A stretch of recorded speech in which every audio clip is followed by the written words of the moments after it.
Quick revision topic रहेगा pKb and basicity. पहले concept को समझेंगे फिर इसी को अप्लाई करेंगे क्वेश्चंस में। तो पीकेबी और बेसिसिटी में क्या रिलेशन होता है? पीकेबी और बेसिसिटी इनवर्स रिलेशन रखते हैं। अगर पीकेबी की वैल्यू इंक्रीज करेगी तो बेसिसिटी की वैल्यू डिक्रीज करेगी। PKb increases, basicity decreases.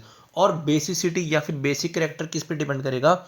Electron donating tendency पर। जितना जल्दी इलेक्ट्रॉन जो है अवेलेबल होंगे डोनेशन के लिए, या फिर कोई एटम अपने लोन पेयर्स को जितनी फटाफट से डोनेट करेगा उतना हम बोलेंगे बेसिक कैरेक्टर उस कंपाउंड का या फिर उस एटम का ज़्यादा रहेगा। बस इतना सा कॉन्सेप्ट है और हम इनसे क्वेश्चंस को सॉल्व कर पाएंगे। क्वेश्चन है the decreasing order of basicity of the following amines. JEE mains 2025 का ही क्वेश्चन है। यहाँ पर एनिलीन गिवन है और अगले ऑप्शन में एनिलीन के साथ में एक नाइट्रो ग्रुप अटैच है। यहाँ पर एनिलीन के साथ में एक OMe ग्रुप अटैच है, यहाँ पर कोई भी ग्रुप अटैच नहीं है। यहाँ पर एक सेकेंडरी अमीन प्रेजेंट है। तो इसको सॉल्व कैसे करना है? सबसे पहले हमको इनकी हाइब्रिडाइजेशन निकालनी पड़ेगी। यहाँ वाले नाइट्रोजन की अगर मैं हाइब्रिडाइजेशन निकालता हूँ तो इसके लोन पेयर जो है रेजोनेंस में इन्वॉल्व है, तो यानी इसकी हाइब्रिडाइजेशन आएगी sp2। Same with this case यहाँ पर भी आएगी sp2 और सी वाले ऑप्शन में भी रहेगी sp2। लेकिन अगर हम डी और ई ऑप्शन में देखते हैं, यहाँ पर हाइब्रिडाइजेशन है sp3 और यहाँ पर भी है sp3। और अगर हम बात करते हैं डोनेशन की तो sp3 हमारा जो है लेस इलेक्ट्रॉन विड्रॉइंग जो फैक्टर रखता है, यानी sp3 वाला ज़्यादा डोनेट करेगा इलेक्ट्रॉन्स को sp2 के कंपेयर में। तो बेसिक ऑर्डर क्या होना चाहिए? डी का या फिर ई का, इन दोनों में सबसे ज़्यादा होना चाहिए। अब डी और ई में कैसे डिसाइड करेंगे? ये कैसा है? प्राइमरी अमीन और ये कैसा है? Secondary amine. और सेकेंडरी अमीन का बेसिक कैरेक्टर हमारे पास प्राइमरी अमीन से ज़्यादा होता है, तो ई वाले का सबसे ज़्यादा होगा, फिर होगा बी का। अब बाकी चेक करते हैं अपने एरोमेटिक अमीन्स में।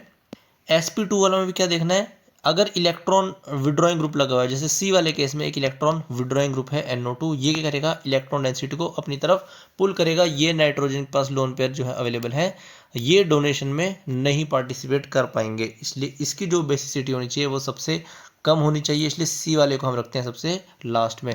अगर रिंग से हम अटैच कर देते हैं एक इलेक्ट्रॉन डोनेटिंग ग्रुप को, जैसे कि OMe ग्रुप यहाँ पर अटैच है, ये करेगा प्लस M इफेक्ट लगाएगा और बेंजीन पर इलेक्ट्रॉन डेंसिटी को इंक्रीज करेगा, यानी कि नाइट्रोजन के लोन पेयर इजीली अवेलेबल हो जाएंगे डोनेशन के लिए।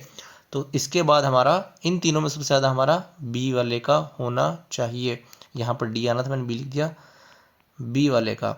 और अब बचा कौन सा? ए वाला। इस पर ना ही कोई इलेक्ट्रॉन डोनेटिंग ग्रुप है, ना ही कोई इलेक्ट्रॉन विड्रॉइंग ग्रुप लगा हुआ है, तो करेक्ट ऑर्डर हमारा आ जाएगा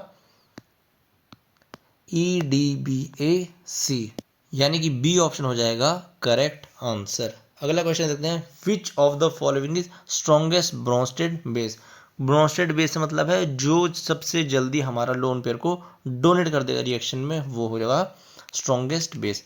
अब अगर हम यहाँ ए वाले में देखते हैं तो ये रेजोनेंस में इन्वॉल्व है लोन पेयर, तो रीडीली अवेलेबल नहीं होंगे डोनेशन के लिए। हाइब्रिडाइजेशन से भी निकाल सकते हैं, ये आ गया sp2 हाइब्रिडाइजेशन में। और जो ये वाला है सी वाले को देखते हैं, इसके लोन पे रेजोनेंस में तो इन्वॉल्व है, इतने ज़्यादा इन्वॉल्व रहेंगे क्योंकि एरोमेटिक कंपाउंड बनेगा। हाइब्रिडाइजेशन इसकी भी रहेगी sp2। अगर हम बी वाले की बात करते हैं तो यहाँ पर नाइट्रोजन के दोनों रिंग के साथ जो है ये इन्वॉल्व है रेजोनेंस में। और अगर डी वाले की बात करते हैं तो हाइब्रिडाइजेशन आएगी इसकी sp3, और यहाँ पर हमारा क्या है? रेजोनेंस में ये इन्वॉल्व नहीं है, क्योंकि यहाँ किसी तरह की कॉन्जुगेशन देखने के लिए नहीं मिल रहा। तो स्ट्रॉन्गेस्ट जो बेस हो गया हमारा वो डी वाला ऑप्शन होगा। ये वाला जो नाइट्रोजन है फटाफट से अपने लोन पेयर किसी भी इलेक्ट्रोफाइल को या फिर कोई भी एसिड को डोनेट कर देगा, तो उसने स्ट्रॉन्गेस्ट ही पूछा है, तो डी हो जाएगा ऑप्शन करेक्ट। ये भी मेंस 2024 का क्वेश्चन था।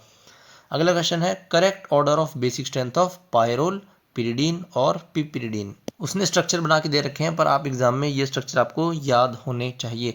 पायरोल के केस में क्या है? ये इलेक्ट्रॉन्स रेजोनेंस में इन्वॉल्व है, इसी इलेक्ट्रॉन्स की वजह से ये हमारी जो रिंग है वो एरोमेटिक बन रही है। अगर हमने इसकी लोन पेयर की डोनेशन करा दी यहाँ पर, और नाइट्रोजन के लोन पेयर एसिड के साथ मतलब H पॉजिटिव के साथ रिएक्ट करके प्रोटोनेट कर दिया हमने नाइट्रोजन को, तो यहाँ पर लग जाएगा H, नाइट्रोजन पर आ जाएगा पॉजिटिव चार्ज, और ये रिंग कैसी बन जाएगी? एंटी एरोमेटिक, यानी कि अनस्टेबल। तो ये तो हमारा सबसे वीक बेस होगा, क्योंकि रिंग को एरोमेटिसिटी ही सबसे पसंद रहती है, अपनी एरोमेटिसिटी को ये लूज नहीं करेगा।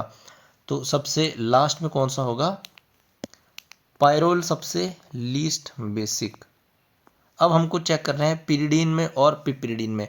अब रेजोनेंस में ना तो ये वाले नाइट्रोजन के लोन पेयर इन्वॉल्व है, ना ही पिपरिडीन के, तो डिफरेंस क्या आएगा? अब हमको हाइब्रिडेशन निकालनी पड़ेगी। यहाँ से हम हाइब्रिडेशन निकालेंगे, इस नाइट्रोजन की आएगी sp2 और यहाँ वाली नाइट्रोजन की आएगी sp3, और sp3 जो हमारा ज़्यादा अच्छे से डोनेट कर सकता है इलेक्ट्रॉन्स को sp2 के कंपेयर में। तो बेसिसिटी ऑर्डर क्या रहेगा? पहले आएगा पिपरिडीन और फिर आएगा हमारा पिरिडीन, लास्ट में पायरोल। पिपरिडीन, पिरिडीन, पायरोल, यानी ऑप्शन ए हो जाएगा हमारा करेक्ट आंसर। अगला क्वेश्चन है, अगर नाइट्रोजन ही नाइट्रोजन के साथ कैसे आ जाता है, कॉन्जुगेशन में इन्वॉल्व हो जाता है, तो ऐसे कंपाउंड्स की बेसिसिटी जो है इंक्रीज करती है। अगर हम इस वाले नाइट्रोजन की बात करते हैं, ये डोनेट करेगा अपने लोन पेयर को। अगर इसके ऊपर हमने इलेक्ट्रॉन डेंसिटी को इंक्रीज कर दिया तो यहाँ से भी ये रेजोनेंस में आएगा, यहाँ से भी, और इस नाइट्रोजन पर जनरेट होगा नेगेटिव चार्ज। और ये नेगेटिव चार्ज इतना मतलब हाईली इलेक्ट्रॉन डेंस रहेगा कि फटाफट से किसी भी एसिड को पकड़ सकता है, किसी भी हम मतलब प्रोटोनेशन हम आसानी से करा सकते हैं। तो जो बी वाला होगा हमारा सबसे स्ट्रॉन्गेस्ट बेस होगा।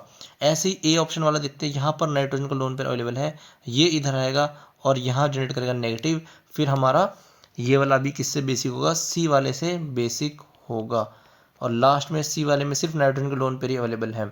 अगर नाइट्रोजन के लोन पेयर में, अगर ये नाइट्रोजन के लोन पेयर रेजोनेंस में इन्वॉल्व हो जाते हैं और सामने भी क्या है, नाइट्रोजन ही नेगेटिव चार्ज होल्ड करने वाला, तो ऐसे केस में बेसिसिटी इंक्रीज करती है। इस बात का ध्यान रखना, बी वाला हमारा हाईएस्ट बेसिक कैरेक्टर रखेगा। ये था मेंस 2020 का क्वेश्चन। ऐसे ही और हॉट टॉपिक्स के साथ क्विक रिवीजन सीरीज में मिलते हैं नेक्स्ट वीडियो में।